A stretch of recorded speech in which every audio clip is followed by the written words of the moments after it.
Right, you guys, make sure you like this video and subscribe to Mikez, okay? Make sure. If you don't subscribe to Mikez, you're gonna have a fat forehead and a big hairline. Bro, man, with the guy Mikez inside, subscribe to him, make sure you do still. Best content coming out. You know how it is. Hello and welcome back to another live, people. Welcome back to the YouTube channel. Make sure to smash the likes and subscribe if you are new.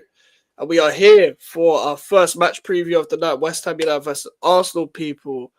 And you know, I had to get my guy Northside on the channel. Northside, bro, how you been, man? How you been inside, outside of football? Everything good? Everything good, man. Big up to Mikez, man. You know what I'm saying? Apologies for the lateness. But yeah, man, we're here, man.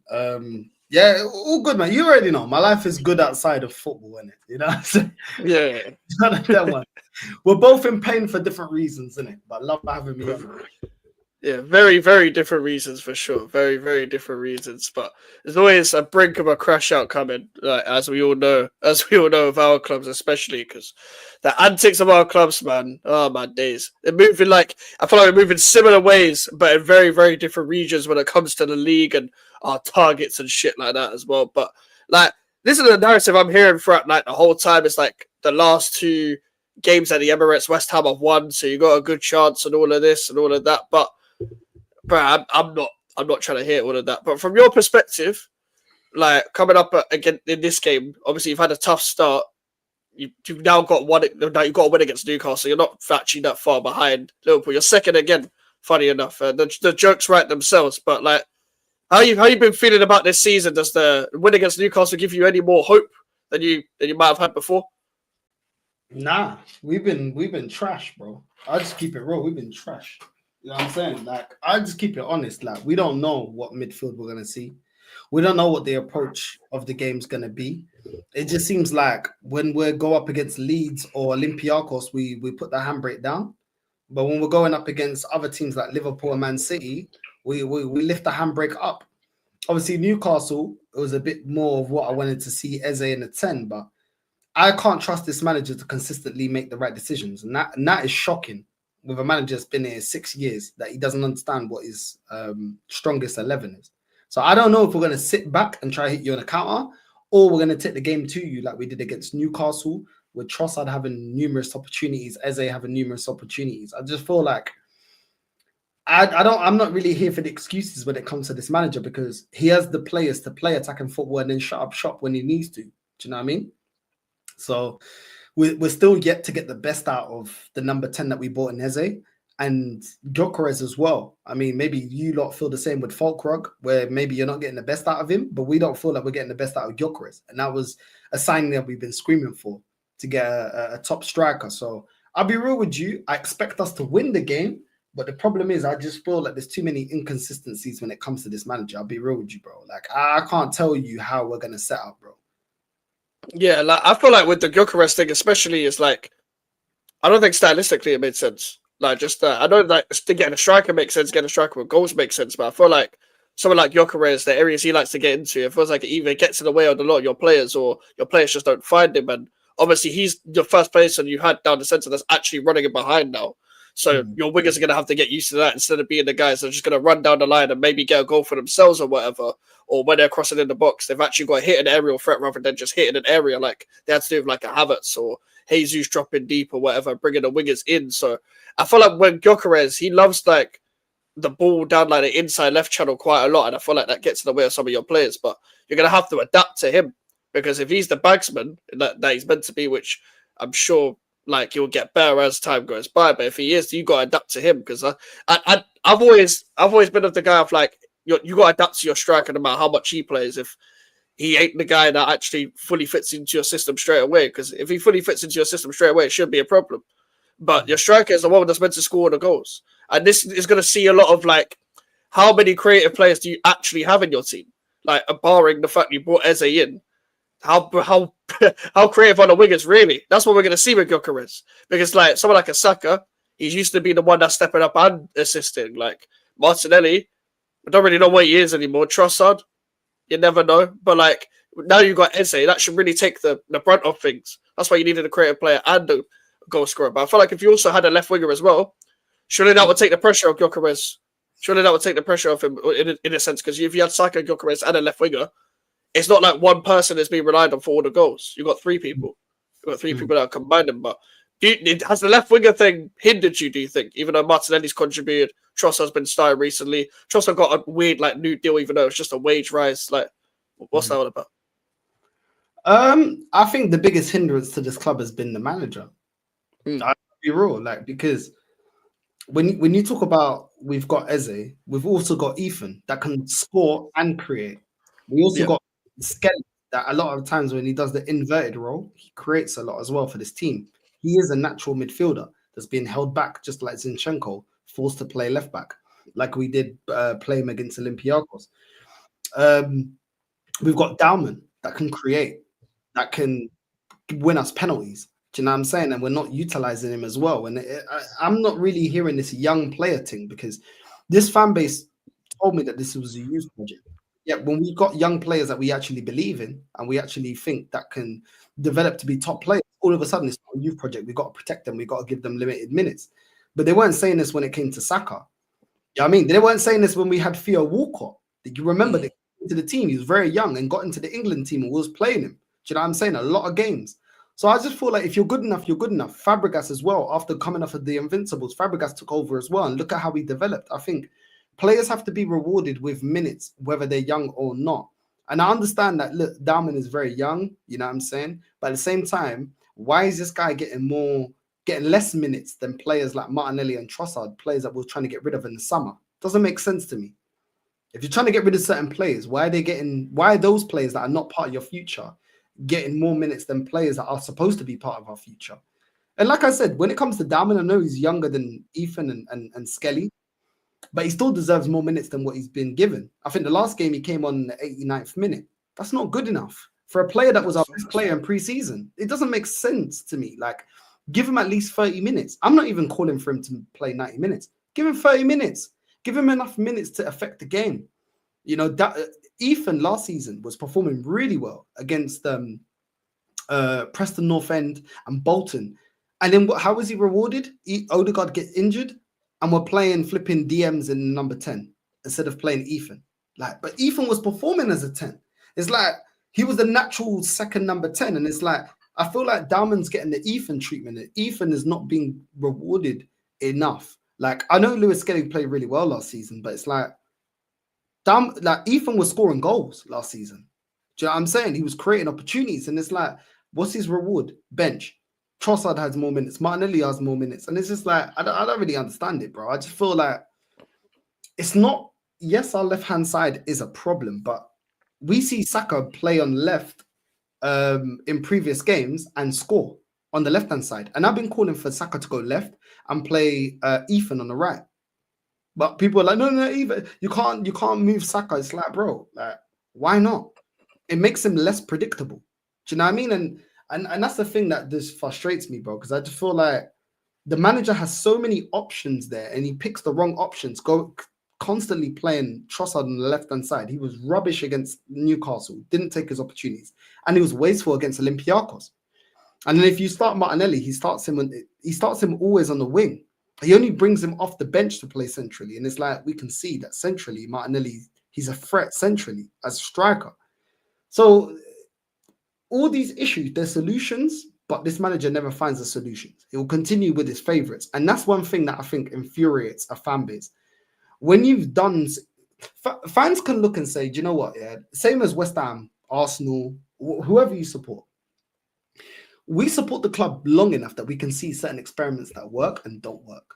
So if it doesn't work, change it. Don't keep doing the same old shit and expecting different results. That's the thing that pisses me off with this manager, bro. So when you talk to me about the left-hand side, it's down to this manager because he has options. He chooses not to be experimental. Yeah, I feel like for me as well, when I saw Max Dalman come through and then he was getting over, like giving this over Ethan Wanyeri, which I don't understand. Like, the guys, like, as much as Dalman should be getting more minutes, it should be over Wanyeri, should it, realistically? Like, I feel like with Wanyeri as well, that signing of a new contract, I was like, you just signed to death row. You just signed to death row right now. That is a shoot night contract because literally, he ain't getting minutes anyway. Like, what have you actually done? Like, what have you actually, like, got us an opportunity to say, I'm going to sign a new contract because I'm going to get more minutes under this manager. Because when Odegaard was injured last season, you was playing Marino in the 10 and Havertz and Trossard as a front two against Newcastle last time. So I don't really understand. Like, Ranieri, he's more than good enough to start for you guys. He's got a great final ball. He's very creative. He's the only one that really shoots from outside the box for you guys. So I didn't really understand it from that perspective either.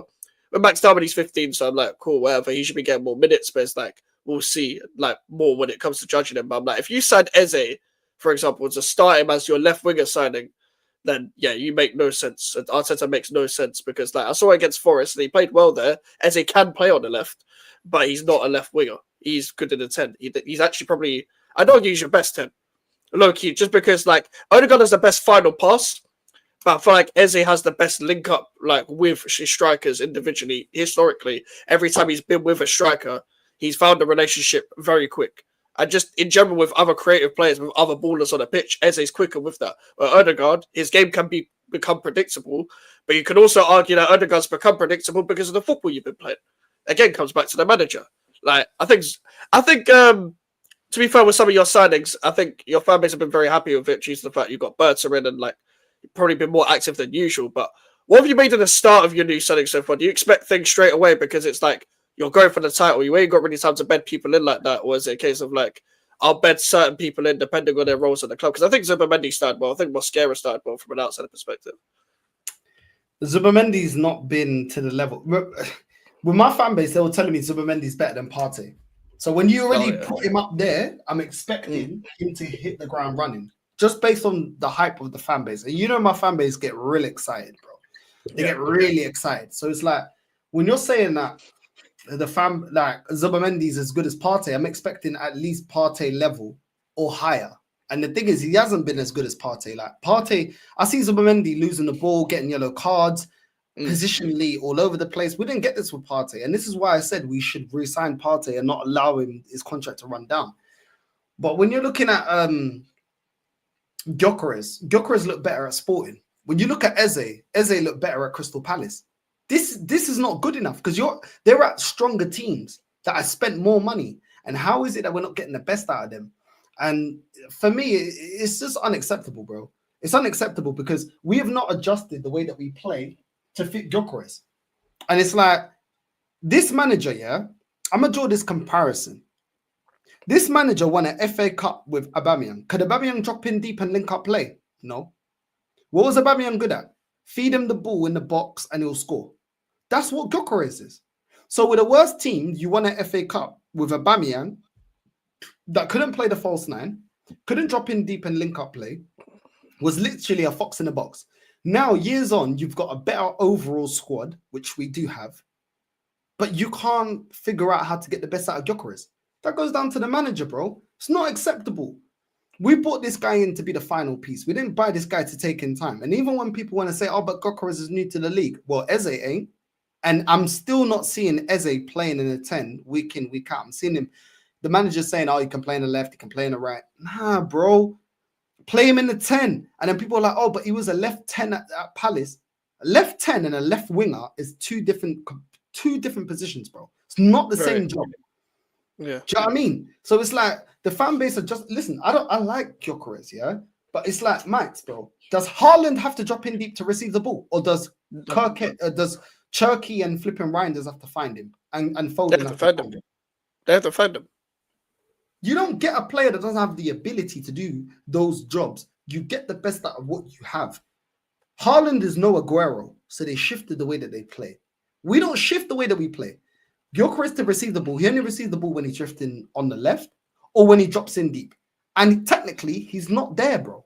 He's not even technically as good as Aubameyang. And Aubameyang wasn't great.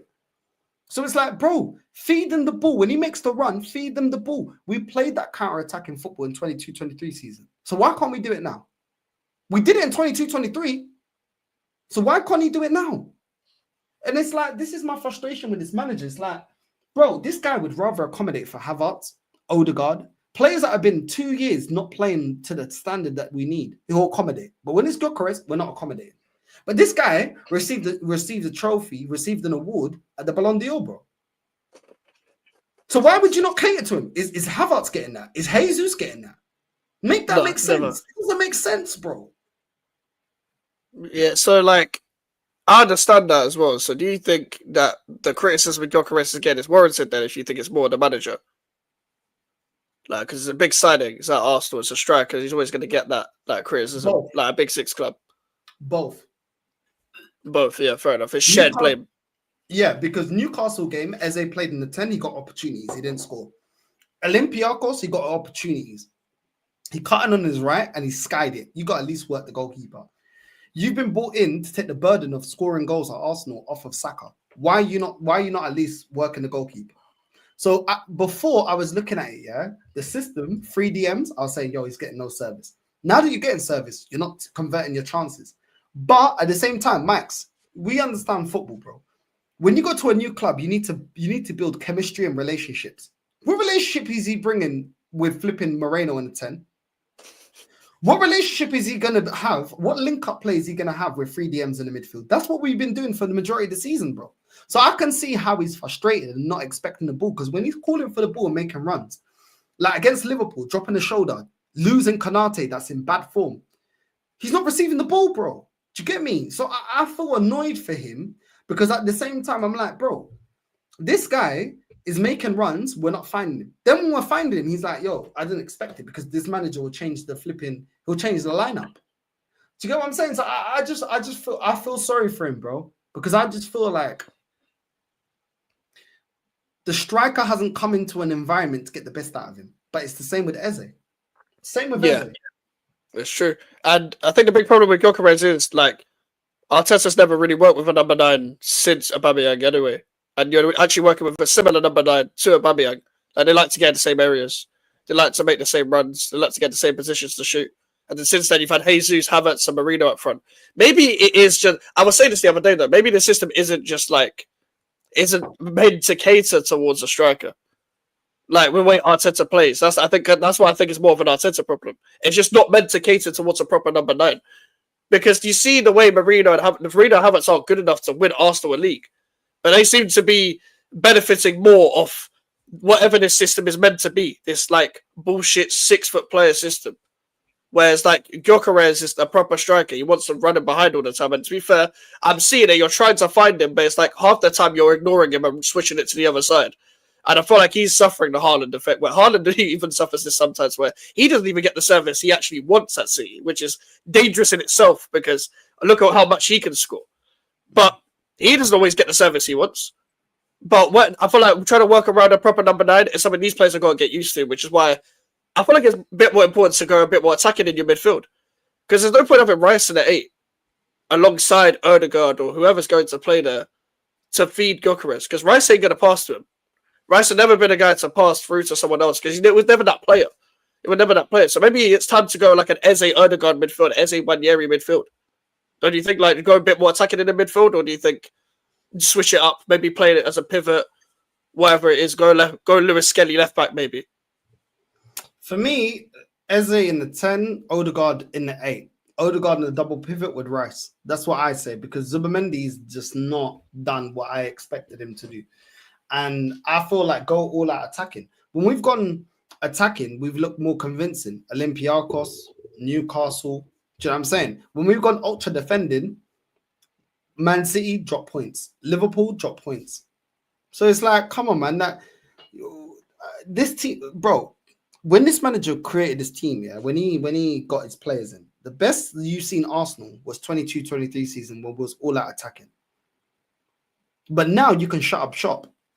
Yeah. So it's like, why continue with that approach? I just feel like it's a coward approach, bro.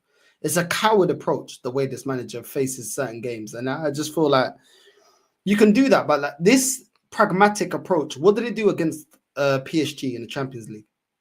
What did it do against Man United in the Cup, where we got eliminated, where they had 10 men?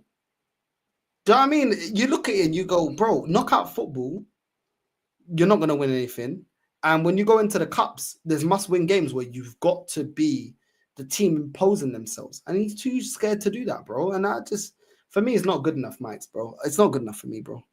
Yeah, I think that can set up a bad mentality as well, when I feel like half the time when I'm watching Arsenal in the bigger games, the away games, you go out for the draw a lot more. And I feel like that's a big problem when it comes to Arteta. It's a big, big problem. It's like you're setting off a bad precedent when it comes to Arsenal going into the bigger games, going into games they're meant to win, going into games where you know you need to get over the line, the big 3 points, trying to get over the line in terms of the league, as mentioned, like the cup games and stuff like that. That's what we saw with PSG last year. We saw with Man United last year in the cup, and that's a very poor Man United team. We're looking at that Man United team now, we're thinking, well, this is generally the worst Man United team we've ever seen. And it got taken to penalties, and Man United ended up winning that game. And even you can even bring up Newcastle with 2 games. It's like, again, at the Emirates, you don't really feel like Arsenal played to their utmost high or played to the succession they were actually meant to play or whatever. And you looked at how Isak tested that centre-back partnership. You look how Gordon played, look how that midfield played. So when the big pressures come alive, it's like teams that are not even used to that, like a Newcastle, for example. They're not used to play like the big occasions. They're not. But they had nothing to lose because of that. They have the mentality of nothing to lose. So when Arsenal are like going out in these games and trying to find the odd point, trying to see out the game or whatever, trying to find a clean sheet rather than actually going out and scoring, it sets up a bad precedent just in general. It sets up a bad mentality, like especially with the manager above, because he's the one really setting this mentality. Because Arsenal don't have any leaders really. Any mad leaders like that. Maybe you could argue like the centre-back partnership, but especially Gabriel. I don't really see Saliba as a leader. But I feel like Arteta's the one guiding this mentality of like trying to find a draw rather than a win. So when you actually go out in these games, you play like you're literally just trying to find a draw, especially against the likes of Man City and Liverpool. And then when you actually do try to find a draw, oh cool, you got the draw against City, but that was a load of shit. Like Donnarumma made one mistake. And against Liverpool, it ended up being a loss because you can't keep drawing your way to success. You can't. And it's because of Arsenal's previous record at Liverpool. Everyone was like, well, they'll get a draw there again. And I thought it would be a draw as well. But you can't play like that all the time and just think you're going to get a point out of it. That midfield should not be playing together Marina, Rice, Zubimendi. All the options you have, that should never be a midfield. How are you upgrading your squad but you're not upgrading your starting 11? That's like a bare basic. That's when you know someone's like not out of their depth in terms of management. You can tell. That's why I think people were always acting like he was in the school of Wenger or Pep. This guy's in the school of David Moyes. I'm not even taking a piss. Like, he had David Moyes as manager. He makes the exact same decisions as David Moyes. Late subs all the time.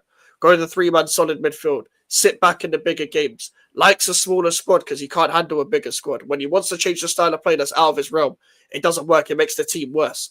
That's very David Moyes-like. I think Mikel Arteta is more the school of that. Because he spent a lot of time at Everton.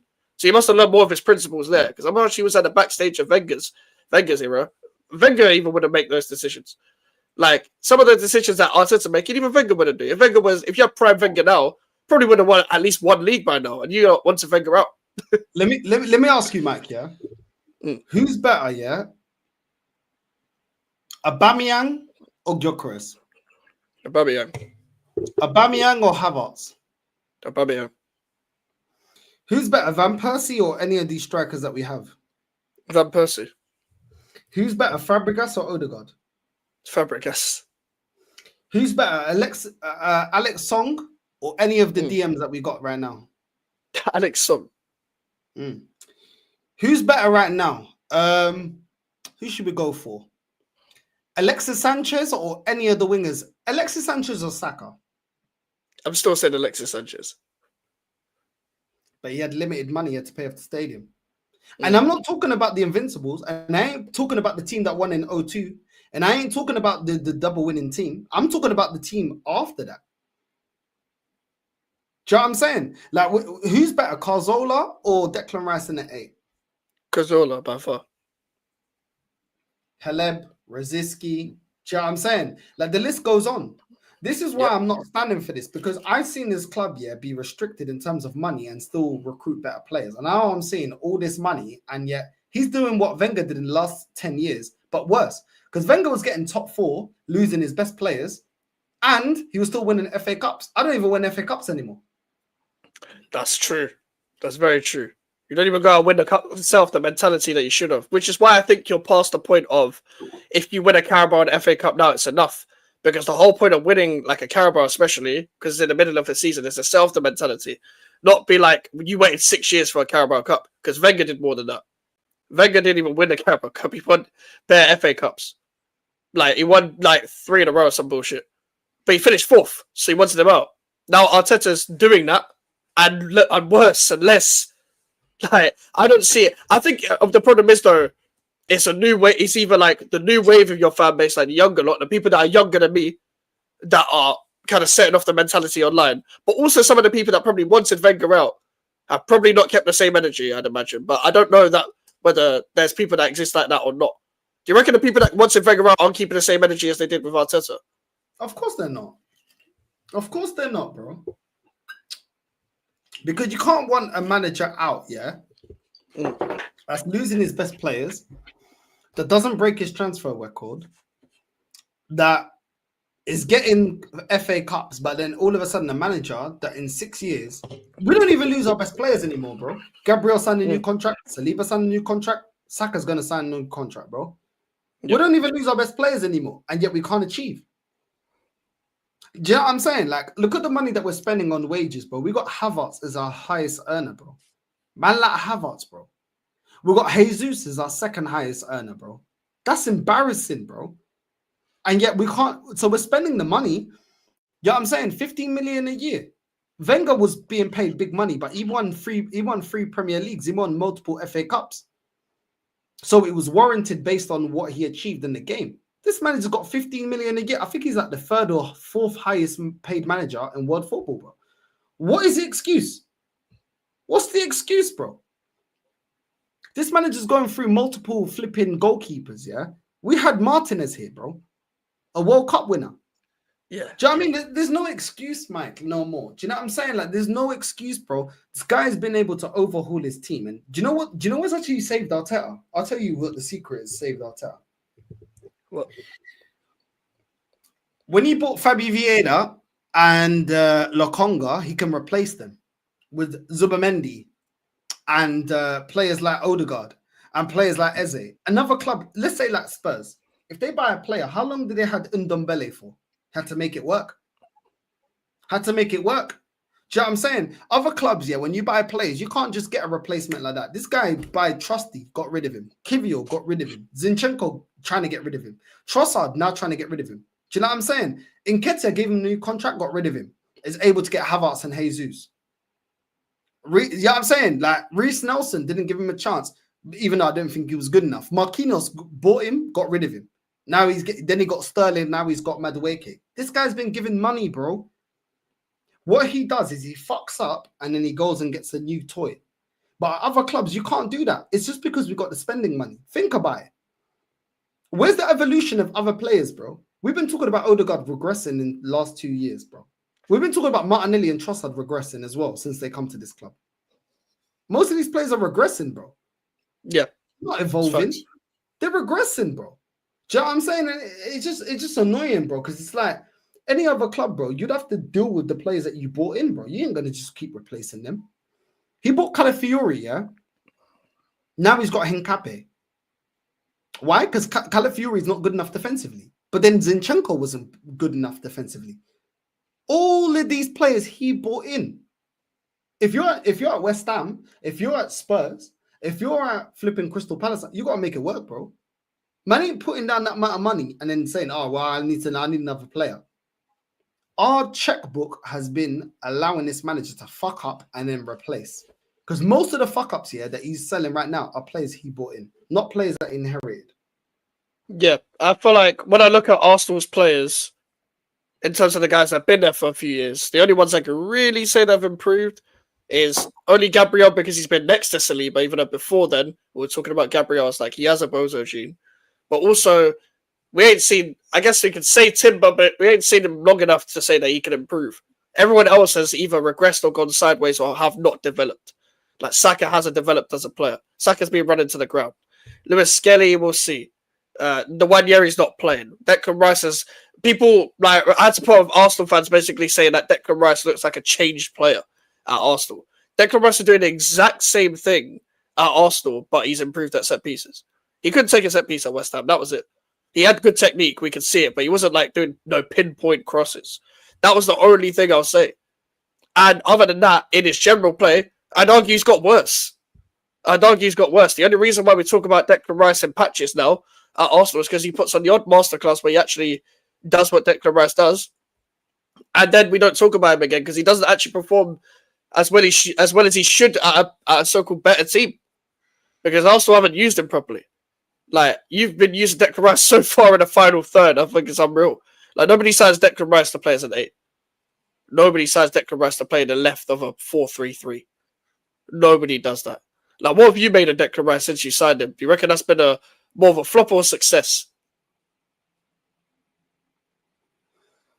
I think it's been a success, but not to the level that this fan base gas it to. That's my thing.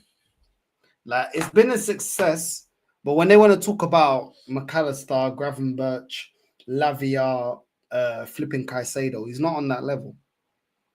Let's keep it real. He's not. And look, there's players here that they are what they are, innit? Like, they are what they are. It doesn't mean that they're bad players. Like, Aubameyang couldn't do what Harry Kane did, but no one's going to tell me Aubameyang's shit, innit? Because he wasn't shit. But he was a limited player. And I think these days it's like, as soon as you call out certain players' frailties in their game, oh, you're calling him shit. You're saying that he's rubbish. No, I'm not saying he's shit. I'm just saying he's not that level. If you want to say he's good, cool. But he's not on the level of Aguero, on the level of flipping players like Harry Kane. Because he can't do what they do. Aubameyang. And it's the same with Rice. It's like, he's very good at winning the ball back, but bro, on the half turn, he's horrendous. When we play out the back and we pass in the ball, he's horrendous on the press. He can't play through a press. His dribbling is poor. His passing is very poor, but he's very good at winning the ball back, and he's very good on set pieces. It just is what it is. Doesn't mean he's a shit player. He just can't do certain things that other players can. You play it to Caicedo on the half turn, bro. He's technically way better than Declan Rice. And that's just what it is, bro. It's like this, you know, my fan base. They want to put our players up against certain players that is just like, it's not that, bro. It's not that. No, it never has been. Like, your fan base has been unbearable way before the social media era. I had to grow up with half Arsenal fans in my school. There's Arsenal fans everywhere. One thing I'll give Arsenal, you got a massive fan base. You got a massive fan base. There's Arsenal fans everywhere. You'll see Arsenal shirts everywhere you go. Unfortunately, in my school, it was literally, if you weren't a West Ham fan, you was either Arsenal, Liverpool, Man United. Mainly Arsenal and Man United. And every single time it was like, well, Arsenal are better than you actually think. Arsenal are this, Arsenal are that. Even in the shit days of Wenger, even when you had Mustafi and them, man. Every single time, the Arsenal fan base were what the Arsenal fan base are. They were willing to die on every single argument until it comes to the end of the season. Then their phones are off and you can't call them anymore. They're not available anymore. They've got no signal, got no Wi-Fi, got nothing. Like, it always comes to the end of the season where they don't want to argue anymore because there's nothing to argue about. Which is why I don't think people care anymore about what Arsenal fans think about their team, about like, oh, Arsenal are going to do this. Arsenal are actually going to leave with a trophy this season. Arsenal are going to leave with a major. Arsenal are going to do something in the Champions League or Premier League, lift one of the big trophies. Like, nobody cares anymore. Nobody even cares. Nobody's even trying to entertain that anymore because we've seen the story multiple times. Last season was meant to be, well, I'll give Arteta this season. And if he doesn't win anything, then he has to go. Now it's this season. And then after this season is going to be the next season. It's just going to keep going because your club will keep making him sign a contract because you just want to finish in the Champions League. So I just see you guys in a cycle, really. I feel like unless you go like 7th or 8th or 6th instead of like Europa League, and it wouldn't even be like Europa League one season. It has to be consecutive amounts of proper what they see as failure, not finishing in the Champions League for him to even get any form of alarm bells. He's never even been linked to being sacked. He's never even like been in danger at all. Like usually when you hear conspiracies or you hear like news like that manager could be sacked after a certain amount of games, you usually hear that with other clubs. With Arsenal, you ain't heard that once since you failed to win trophies and stuff. So you ain't going anywhere anytime soon unless like your owners have a change of heart, which I don't see happening anytime soon. But do you think at least then, like with Berta, he's at least changed like the footballing structure or whatever? Because every time I see a new contract, new signings, like Berta, I told you about Berta and all this. But I want to know what you think because it's very difficult to follow. I think with Berta, he's shown the frailties in this manager because he said, okay, cool. You need a number 10, here you go. You need a clinical striker, here you go. you need a replacement for Partey. Here you go. So I feel like Bert has kind of come in and been like, all right, cool. The things that you need, we got it over the line. Go on then, do your thing. So I think Bert is giving Arteta enough rope to hang himself. Because whether you're Arteta in or Arteta out, you can't lie and say that the team ain't good enough to win a trophy. So if we don't win a trophy, what's the excuse? There is none, isn't it? There is none. Like, you're going in a cycle, in the same cycle over and over again. It's embarrassing because Liverpool have overtaken Man City and you stood in the same place. They've just swapped places. So I don't get that. I don't get that. How can you finish second 3 times in a row with 2 different title winners? It's ridiculous. Arteta, bro. Arteta. Arteta, bro. This is killing me though, because it's just like, how can you see any more hope out? Like, I feel like it's just bare basic common sense, bro. I feel like it's just bare basic common sense. Liverpool have overtaken Man City. We literally said City are like, you can't compete with them. You can't compete with Manchester City. You can't compete with them. Well, clearly teams are competing because they're trying to win and they get the title back. They're struggling to do that. You saw how you played against Man City. Clearly you can compete against Manchester City because they parked the bus against you. They parked the bus against you. They out-Arteta'd. Like, they harammed you. You're usually doing the haram shit. They out-harammed you. Pep is sitting back. Like, surely that should strike. Like, if I'm an Arsenal player, Arsenal manager, I'm like, we just struck fear into them. After all them years of them bullying us, we just struck fear into them. And that would help my mentality and be like, okay, well, now we can really be winning. We're striking fear into teams and stuff. But I don't see that happening because I feel like Arteta wasn't prepared for that because he was like, I'm going to sit back instead. But then he was like, oh shit, we actually are going to have the ball. And it's kind of embarrassing because I remember when you battered us at home last season and we had Lopetegui, you weren't planning to score more than 1 goal. You just realized how shit we were. I remember when you went 1-0 up, you were trying to get throw-ins and corners. You were just holding out for that. And as soon as you got more goals, it was like, oh, these lot are shit. Fair enough. We can score more now. We can score more. But you weren't trying to score more goals. Like, you don't really batter teams anymore like you did in the first season when you were challenging. Like when you battered us like 6-0, that was a season after you were challenging. But that's because, again, West Ham United will open up 6-0 at home. But going on to this game, a lot of people are saying West Ham will get a point. West Ham will get 3 points just because of the history of the last 2 games and stuff, 2 clean sheets. Don't really win at the Emirates like that. So the last 2 years have been a bit mad. And especially Potter beating you as well. It's a bit embarrassing. Because I was like, he only won 4 games, I'm pretty sure. Well, 4 or 5 games at West Ham. And that was one of them. And the season before, we were complaining about David Moyes multiple times. So you literally beat the same team 6-0 after we beat you lot 2-0. So do you like let them records get to you a bit and be like, well, they beat us before, they can definitely beat us again? Or is it a case of like, look at where we are, we're in turmoil right now. We've only just got a new manager again. This is like 3 fixtures in a row at the Emirates, 3 different managers. So you're quite confident or not?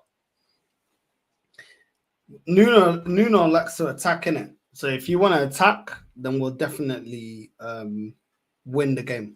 Because I feel like we struggle more with teams that are compact and want to hit us on a counter attack. So if you lot want to commit a lot of players forward, I definitely think it can play into our hands.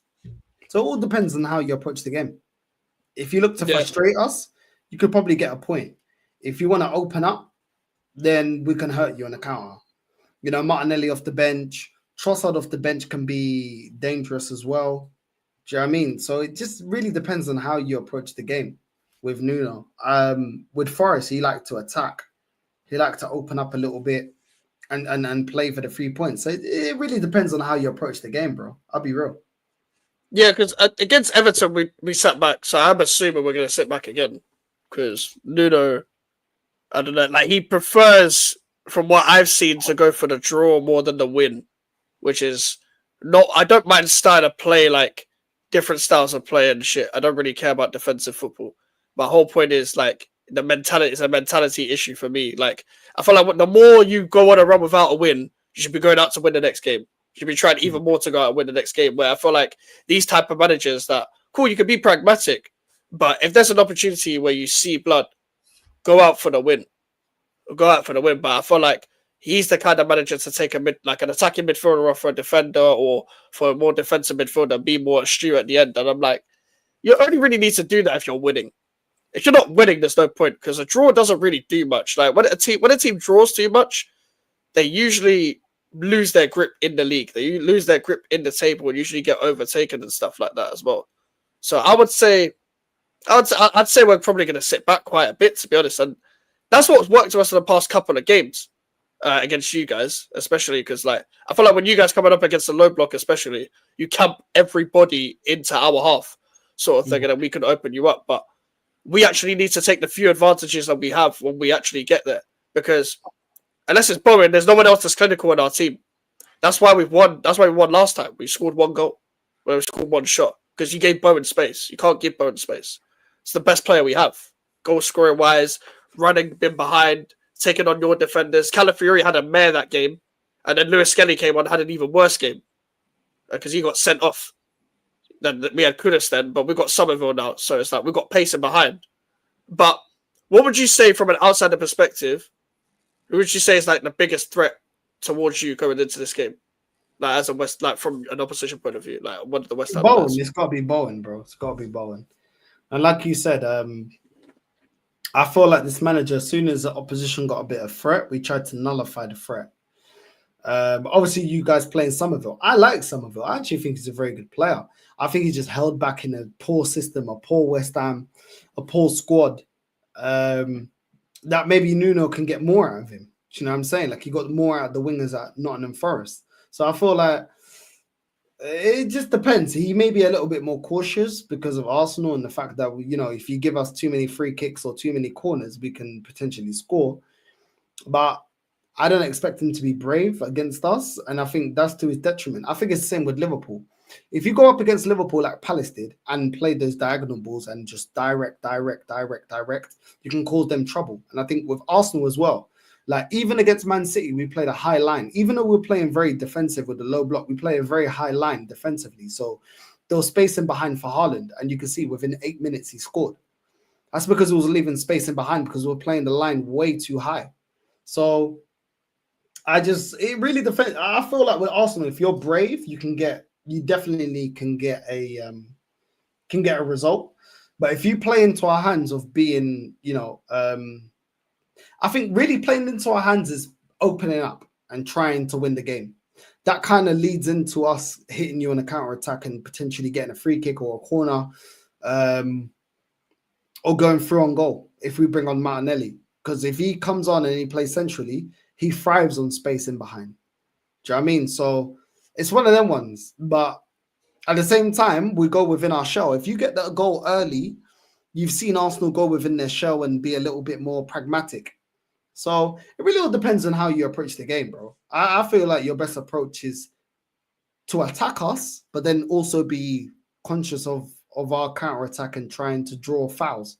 Because we're very good at drawing fouls and doing the dark arts. But really, it just comes to crosses and free kicks. You know what I mean? Especially corners, bro. Like, corners, You love a I corner, can't lie. Like, corner, that's one thing that my team is excellent at, is corners, bro. Corners, yeah, we can be dangerous on corners. Yeah, that's the problem with us. As of recently, we've had to fix that up because of Potter, and now Nuno is like probably focusing on that set piece defending. We've really struggled with that. Even in the last game, we defended the corner well and went back out to James Garner for fucking Everton, and then Michael Keane made a bending run and headed it in, and Mavropanos in no man's land again. No marking, no awareness, no IQ. After one fucking game of actually playing well against Forest, this fan base decides to hype up Mavropanos and be like, yeah, he's underrated now. Yeah, he's underrated. Like, he's going under the radar. People were hating on him. People were doing too much. It was the manager's fault and all of this. And listen, part of it was the manager's fault. Just because Bowen called him the most underrated player at West Ham, everyone was like, oh, Mavropanos, oh my God, he's so good. He's gone back to type. None of these, I've got two defenders that can't header a ball, can't jump. They've got no strength. Like, that's the problem I have. There's a complete mismatch in the middle with the likes of Gyökeres for you. Like, it's a complete mismatch. You got Gyökeres against Kilman and Mavropanos. That's mental to me.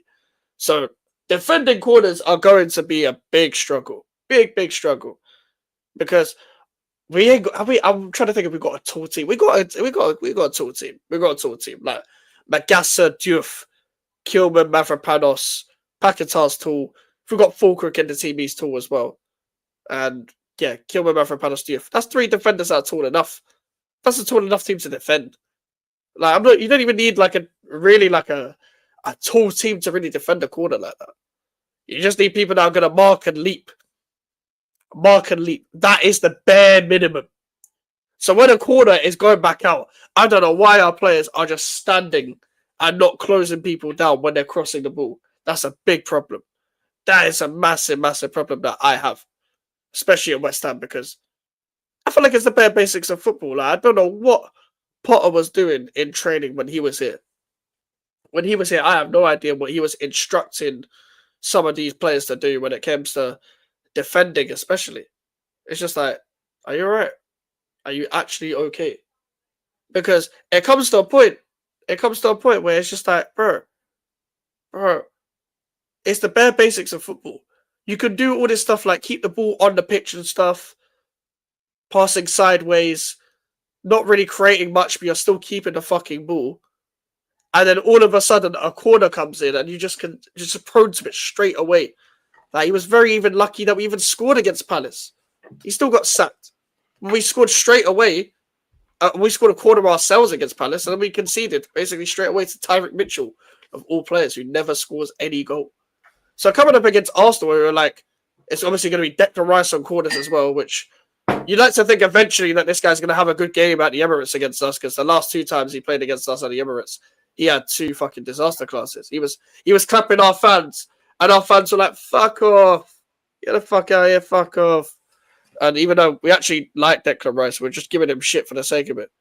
But Declan Rice over there clapping our fans still whilst taking a corner at the away end. Our fans are just telling him, fuck off. Get the fuck out. You're making chants and shit. Like, get your head in the game. You're playing against you're playing against your former club. You're being too nice. You'll have history here. That's cool, but for 90 minutes, there's no friends in 90 minutes. That's what pissed me off about Mavropanos. When he didn't celebrate against Arsenal a couple of years ago, he just went like, bro, they don't love you around there, bro. You ain't got love there. Like, you ain't got love there, bro. Like, do you go back to your ex and give them flowers? No, bro. Like, no, bro. Like, you don't do. Like, so why are you doing this? She don't love you. They don't love you around there. They don't love you around. Every time, I don't know, one Arsenal fan that like Mavropanos will be like, you know what? Should have kept him. Like, he had Mustafi, should have kept him. Should have got more of a chance, mate. Wenger never gave him a chance. Like, what do you mean? Like, Mavropanos, they don't love you around there. They don't love you, bro. It's true. I remember when like this. So that's the one thing about Declan Rice. He's still performing for West Ham, but just for Arsenal. Like, that was the only times I'll say, like, bro, you're still part of the family. It's like every time we come at the Emirates, you're performing for us. He forgets what team he's playing for. Do you generally think sometimes maybe just bench Declan Rice against West Ham at home? Because last 2 times have been shocking, man.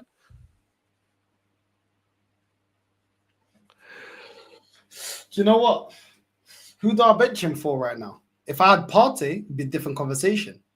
Yeah. I got Norgard and Zubamendi. Both of them, one's not good enough and another one ain't performing. So who do I bench?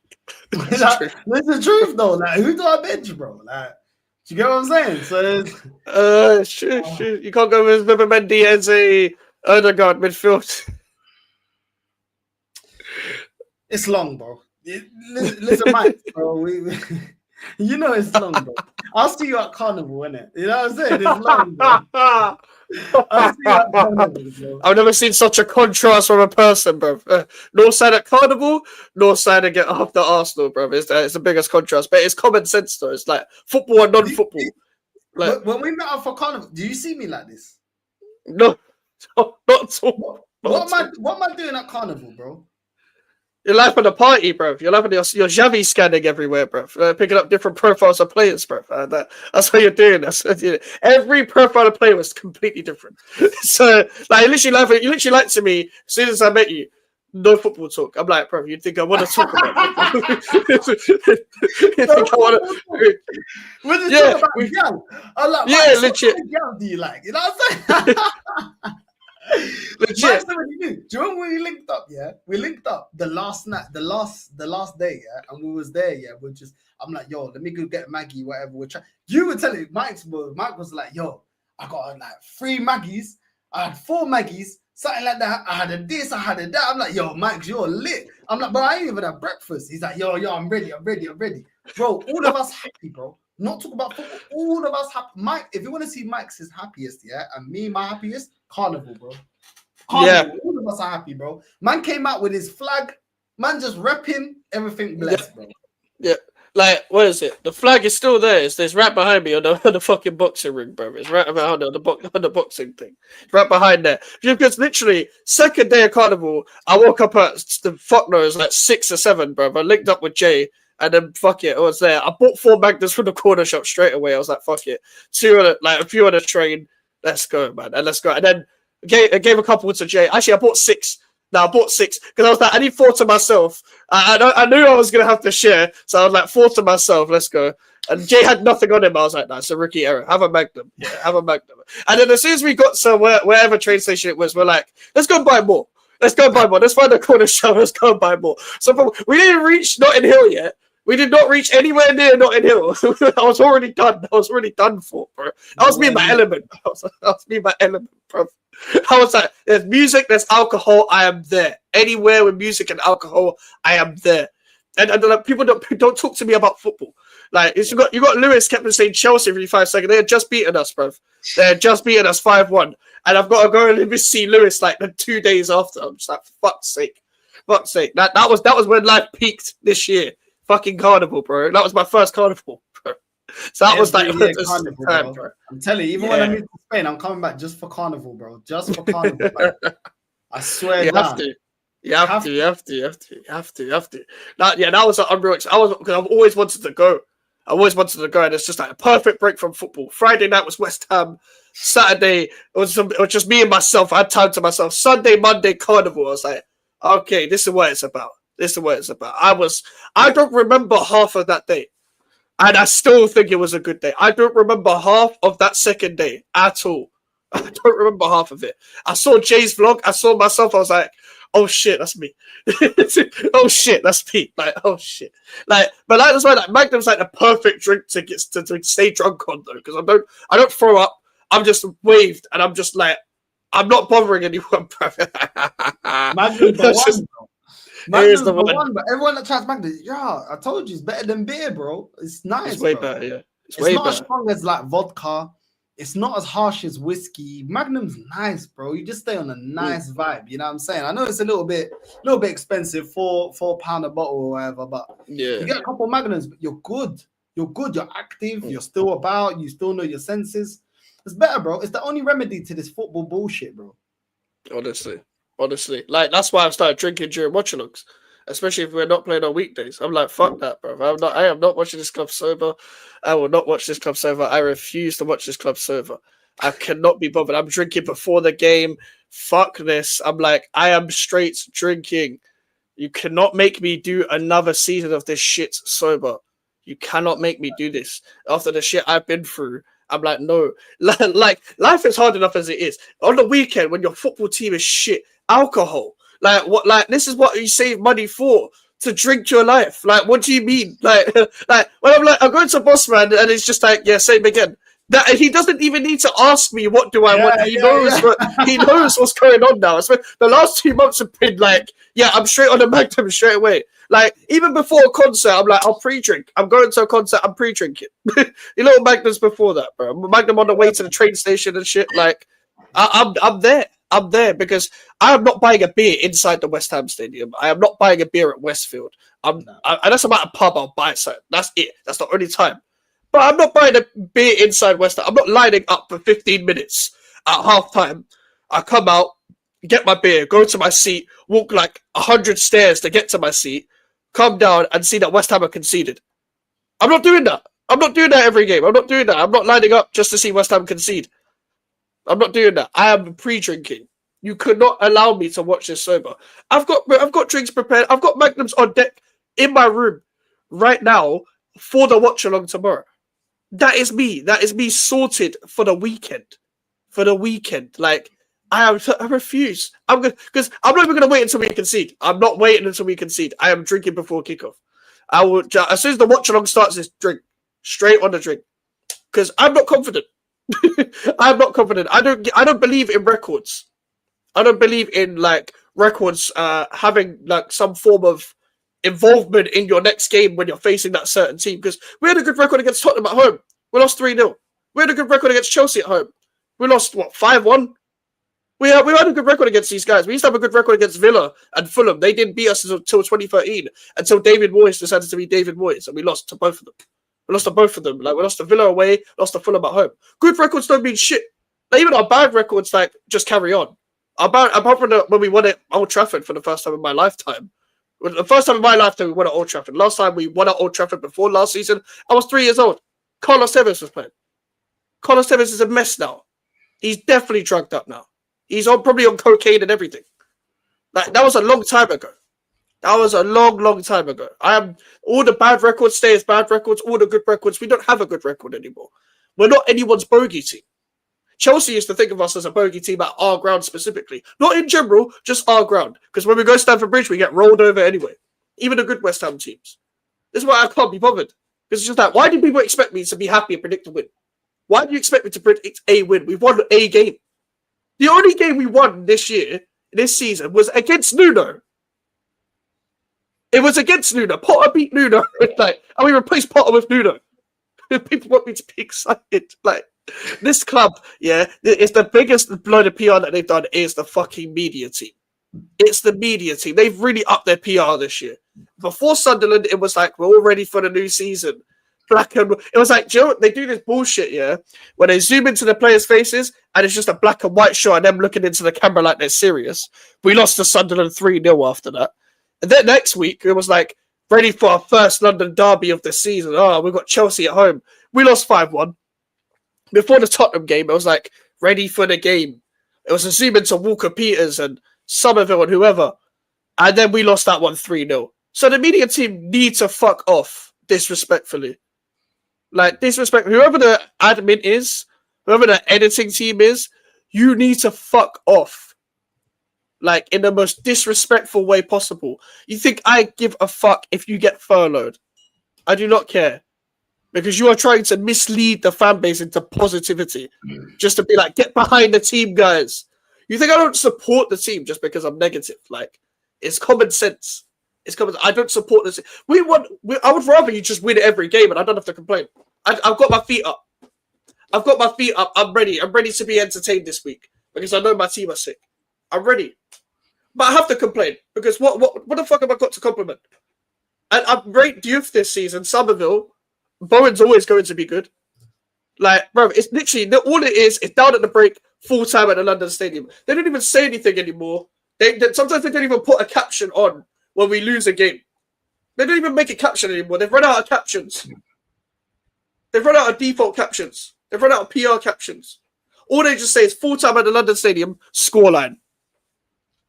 They've run out. Even that, you know, when the admin is even trained. Our boys are ready, guys. Our boys are ready. They're clearly fucking not. I hate that. Oh, they do this every week. All smiles in training. Why the fuck are you smiling? Why are you smiling this week? There is nothing to be happy about. We didn't win last week. I've never seen so much PR for a 1-1 draw just because it was a manager's first game. There's so much like managers such like, yes, he's doing all of this. He's cheering. He's giving tactics to youngsters. He's giving tactics to the subs coming on. So he's being a manager. He's being a manager. Like, what do you expect him to do? It's PR after a draw. We didn't win the game against Everton, and Everton are not that good. Everton aren't as good as people say. They're not as good as people say at all. So why should I expect to come up against Arsenal, where Arsenal in general haven't got better, but they've got more players to hurt us. They've got more players to hurt us, and we've got worse. We've got much worse. Much worse as a team. Not even from last year, from 2 seasons ago.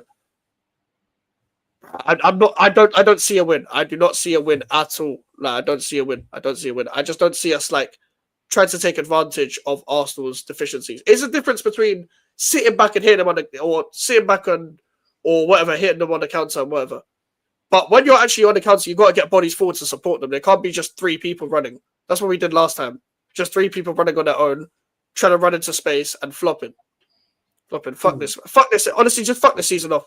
Fuck the season off. Bring back fucking Carnival. Bring back the summer. Bring back the summer.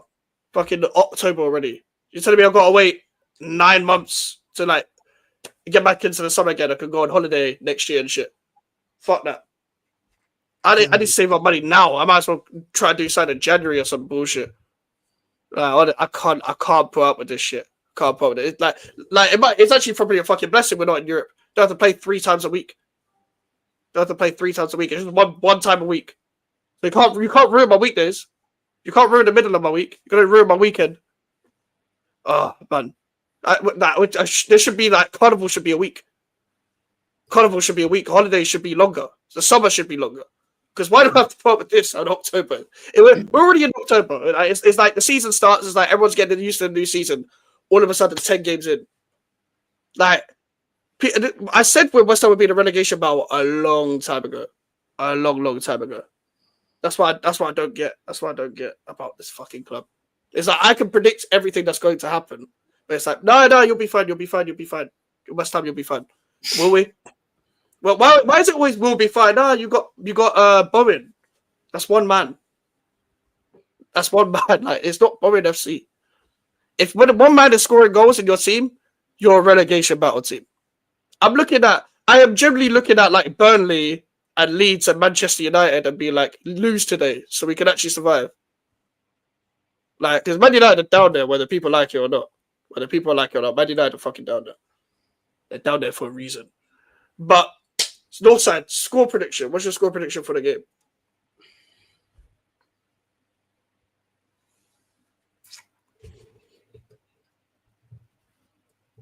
I'm going 1-0. 1-0 to the Arsenal, yeah? Yeah, it makes sense. I'm saying 2-0 Arsenal still, but I think it will look worse than it actually is. I think 2-0. I think you go 1-0 early, and then you pass the ball around, control the game, and then just bully us, and then a little late goal at the end or whatever. Yeah, definitely 2-0 in my opinion. All right, listen, people, we're gonna end it there. Big up to Northside as always. The link is in the title if you somehow are unsubscribed already, people. We're gonna be back live at 10:30 as well, and yeah, we're gonna redirect to the catch up. So go and check them out and say Mike's raid along the way, and yeah.